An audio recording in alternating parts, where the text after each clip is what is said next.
করতেছি। তো 45টা ফ্যামিলির ত্রাণ কতগুলো হইতে পারে, অনেক বড় একটা নৌকায় আসছি আমরা, মোটামুটি 5-6 জন। তো নৌকায় আমরা ত্রাণ নামাই দিছি। তো যাইতে গেল আমাদের নৌকা লাগবো, তো আমরা নৌকায় উঠছি। নৌকাটা একটা রাস্তা পারাপার করবো, রাস্তাটায় পানি এই যে এরকম পানি। আমরা মানবতা দেখাইলাম যে ভাই আমরা নামি, আপনি এই রাস্তাটা পার করেন। নৌকারা ওই আনার সময় আমাদের অনেক কথা কইতেছিল, মানে ওনার ব্যবহারই ছিল অন্যরকম, কেমন জানি, মানে ওনার ব্যবহার অন্যরকম, উনি ত্রাণ নিব না, মানে উনি অন্য কোনো টিপ মারবে এরকম ওনার চিন্তা ভাবনা।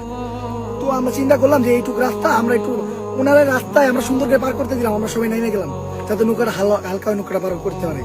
উনি নৌকাটা পার করে আমাকে ছুঁয়ে গেল। আমরা যেই কয়টা পার্সন এই জায়গায় আসছি সবাই ঢাকা থেকে আসছি, আমরা কিচ্ছু চিনি না এই গ্রামের।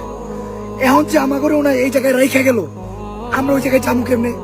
এই জায়গায় রাস্তাঘাট যারা চিনে তারাও তো এই অবস্থাতে দেখেন, চারদিকে পানি আর পানি, তারাও তো